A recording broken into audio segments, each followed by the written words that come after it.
আজকে ফেলেই দিব আমি এই মাংসগুলোকে। রাজু, তুমি এই মাংসগুলোকে ফেলে দিলে কেন? আমার এই মাংসগুলো প্রয়োজন নেই, এই জন্যই আমি ফেলে দিয়েছি। আমাদের যদি প্রয়োজন হয় তোমরা এটা নিয়ে যাও। ভাইয়া চলো, এই মাংস দিয়ে আজকে আমি 2 রকমের রেসিপি তৈরি করব। ঠিক আছে বোন, চলো। প্রথমে এই মাংসগুলোকে সোটা এবং ময়দা দিয়ে ভালোভাবে ধুয়ে নিব, তাহলে মাংসটা অনেক সুস্বাদু হবে।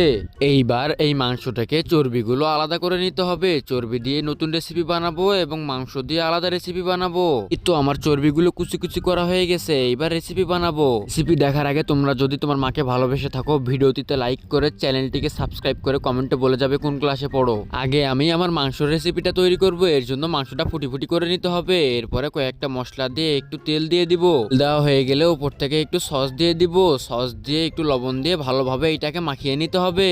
ভালোভাবে মাখিয়ে নেওয়ার পরে পাতিলে একটু তেল দিয়ে দিতে হবে। তেল দেওয়ার পরে রসুন, পেঁয়াজ এবং আমার মাংসটা দিয়ে দিব। ওখানে আমার মাংসটা রান্না হচ্ছে, ততক্ষণে আমি চর্বি দিয়ে একটু পেঁয়াজি বানিয়ে নিই। চর্বি দিয়ে পেঁয়াজু বানানোর আগে চর্বিগুলোকে একটু মশলা দিয়ে মাখিয়ে নিতে হবে। এরপরে একটু ময়দা মাখিয়ে নিব। এই তো আমার ময়দা মাখানো হয়ে গেছে। এইবারে মাংসগুলো এর উপর দিয়ে দিব। এগুলো মাখানোর পরে কড়াইয়ের উপর তেল দিয়ে দিব। তেল দিয়ে একটা একটা করে এইগুলাকে তেলের উপর ছেড়ে দিতে হবে।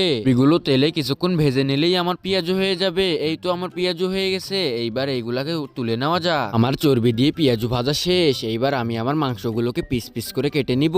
পিস পিস করে কেটে নেওয়ার পরে এইগুলাকে প্লেটে ভালোভাবে সাজিয়ে নিতে হবে, তাহলে দেখতে অনেক সুন্দর লাগবে। এই তো বন্ধুরা, আমার প্লেটে সাজানো হয়ে গেছে। এই নাও ভাইয়া তোমার খাবার। দেখি তো একটা খেয়ে কেমন হয়েছে। আরে বা মিম, তুমি তো অনেক সুন্দর রান্না পারো। হ্যাঁ ভাইয়া, অনেক সুন্দর হয়েছে এইটা।